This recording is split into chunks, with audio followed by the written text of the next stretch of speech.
ఆడవారి మీద అత్యాచారాలు ఆగుతాయా ఆగవా? ఇప్పుడు ఇది $1 మిలియన్ ప్రశ్న.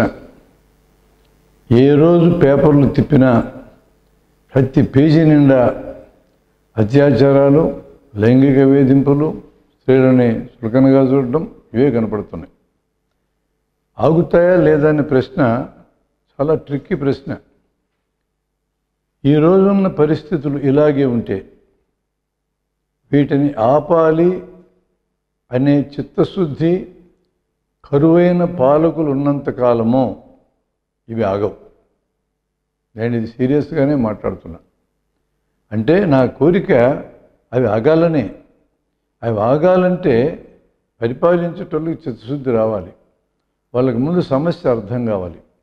వాళ్ళకి అర్థం కావటం లేదనే దానికి నా దగ్గర ఉన్న ఆధారాలు ఏంటంటే, ఒక అత్యాచారం జరగగానే ఒక మాజీ మంత్రి మా ప్రభుత్వం ఉన్న కాలంలో ఇట్లాంటి వాళ్ళని ఎన్కౌంటర్ చేసి పారేసేవాళ్ళం అని గర్వంగా చెప్తాడు. ఎన్కౌంటర్లు చేస్తే అత్యాచారాలు ఆగిపోతాయా? మరొక ముఖ్యమంత్రి కావాలని కోరిక కలిగినటువంటి రాజకీయ నాయకుడు బహిరంగంగా ఉరిదీసి పడేస్తే కానీ ఆగమంటాడు. మరొక ముఖ్యమంత్రిగా ఉన్న పెద్ద మనిషి ఇదే వీళ్ళకి ఆఖరి రోజు కావాలి అంటే వీళ్ళని బతకనేనేగా అర్థం.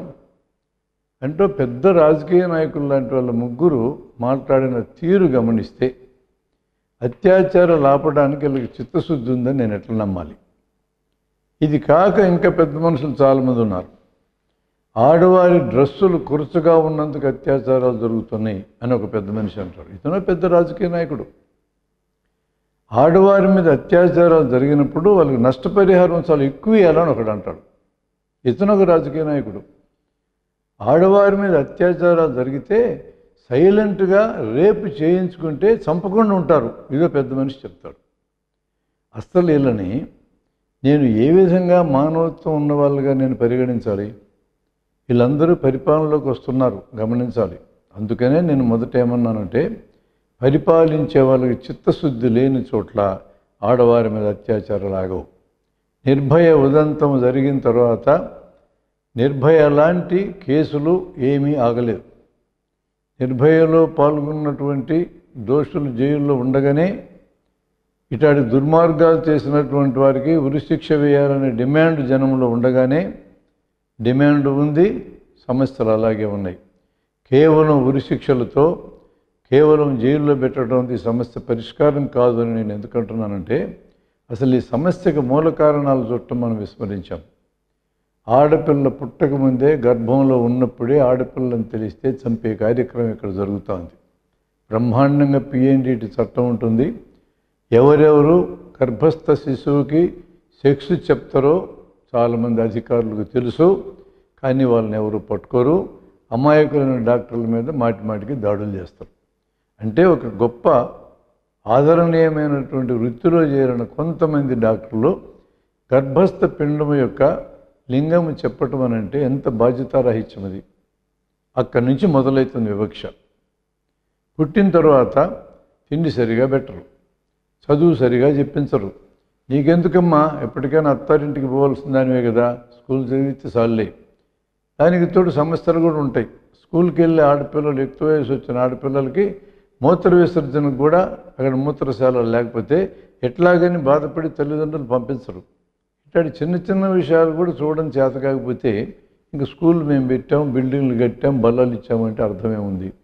ఈ ఒక్క సమస్యతో ఆపేసినటువంటి పిల్లలు ఎంతోమంది నాకు తెలుసు, స్కూల్కి ఆపేసినటువంటి వాళ్ళు. అంటే వివక్ష అనేది అట్లా మొదలవుతుంది. పెళ్ళి అయిన తర్వాత కట్నం పేరుతో చంపడాలు. ఈరోజు 1000 మంది మగపిల్లలకి 975 మంది ఆడపిల్లలు కూడా లేరు. అయినా కూడా వరకట్నం తగ్గిందా? ఏం తగ్గల.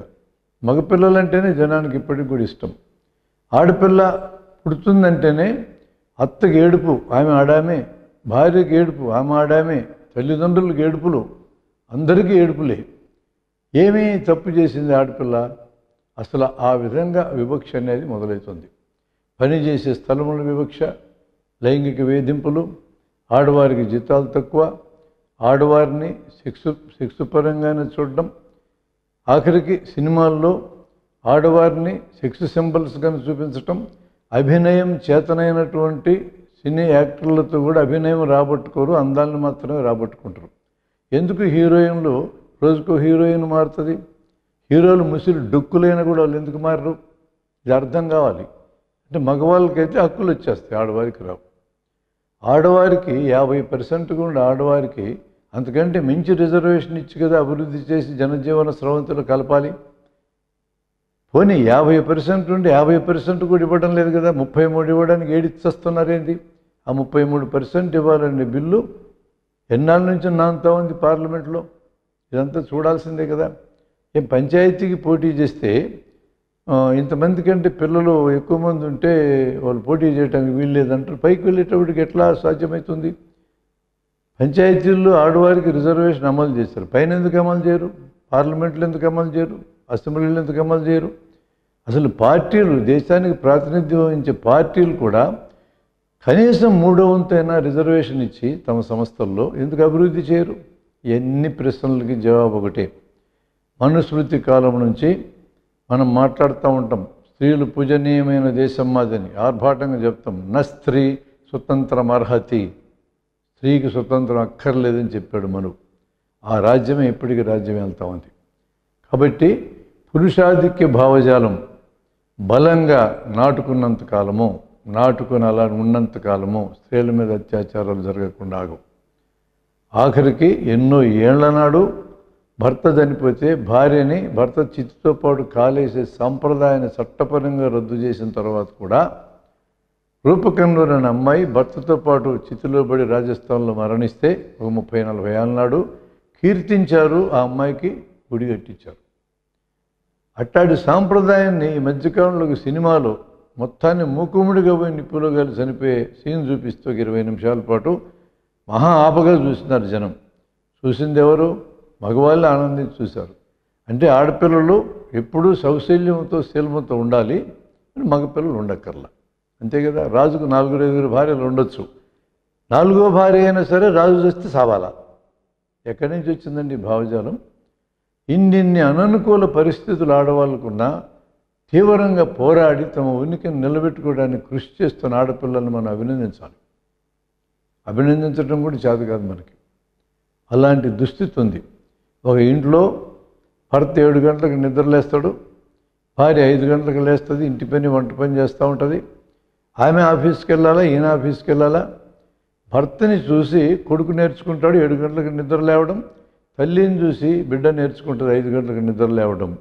ఆ ఇంటి పని తల్లితో పాటు చేస్తున్న అమ్మాయి కాలేజీకి వెళ్ళాలి కాబట్టి 9 గంటలకు బాత్రూంలోకి వెళ్ళబోతే ఈ అబ్బాయి జుట్టు పట్టుకొని బయటికి లాగా వాడు బాత్రూంలో దొరుకుతాడు. ఎవ్వరు తప్పుపట్టరే.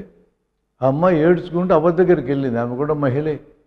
ఆమె ఏమంటుంది ఏనండి, ఆడు మగోడమ్మా, మస్తు పనులు ఉంటాయి ఆడికి. ఇట్టడి దిక్కుమాల భావజాలం మన ఇంట్లో ఉన్నంతకాలం మన ఇల్లే వివక్షలకు మూలమవుతుంది. ఇంటి నుంచి స్కూల్కి వెళ్తే వివక్ష కొనసాగుతుంది, స్కూల్లోంచి సొసైటీలకు వస్తే అడుగడుగున వివక్ష జరుగుతూ ఉంటుంది.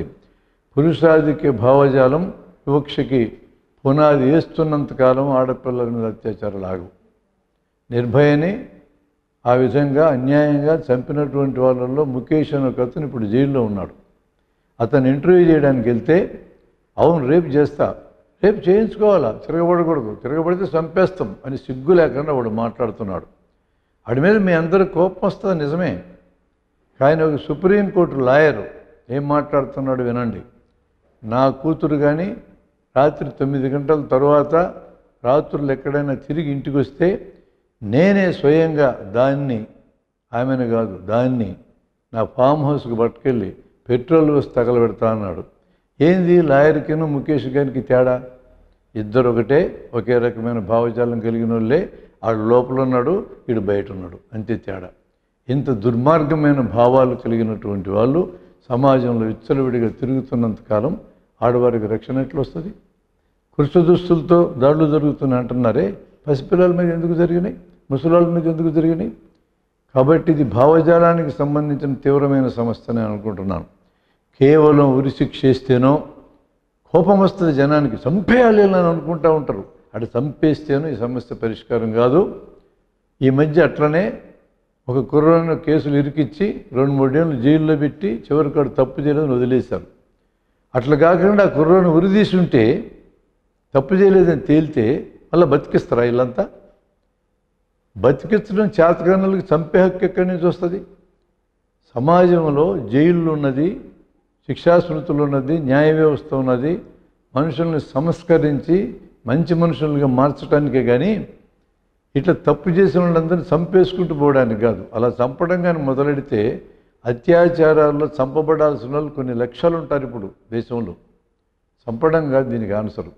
అసలు తలకాయల్లో జరగాల్సిన మార్పును అక్కడ జరగకుండా, అక్కడ జరపడానికి కావలసిన ఎడ్యుకేషన్ ఇవ్వకుండా, అలాంటి ఎడ్యుకేషన్ ఉన్నటువంటి వాళ్ళు పరిపాలనలోకి రాకుండా, విద్యాలయాల్లో దీన్ని చిన్నతనం నుంచి నేర్పకుండా, ఈ పని ఏది చేయకుండా, ఒక అత్యాచారం జరగగానే వెంటనే పట్టుకొని చంపేయాలా, ఉరిదీయాలా అని కేకలేసి గంతులేస్తే ఇదేమైనా సినిమానా? ఇది జీవితం. ఈ జీవితంలో మరలా ఇలాంటివి జరగకుండా ఉండాలి అంటే పునాది నుంచి నరకాలు కానీ కొమ్మలను నరికితే కుదరదు. ఆ పునాది పురుషాధిక్య భావజాలం. ఈ మార్పు రావాల్సిన చోటు ముందు ఇల్లు. ఎవరికి వాళ్ళే తండ్రులు ఆలోచించాల్సింది, నా ఇంట్లో వివక్ష అనేది అమలు జరుగుతుందా, నేను ముందు వివక్ష లేకుండా నా భార్యతో సక్రమంగా ఉంటున్నానా అని ఆలోచిస్తే దీనికి పరిష్కారం దొరుకుతుంది. పిల్లల్ని కనడానికి శిక్షణ అక్కర్లేదు. పెళ్లి చేసి ఒక రూమ్లో పడేసి తాళ్ళేగంటారు. కానీ పిల్లల్ని పెంచడానికి శిక్షణ కావాలి. మగ పిల్లల్ని పెంచడం చేతగానందువల్లనే ఆడపిల్లల మీద దాడులు జరుగుతున్నాయి.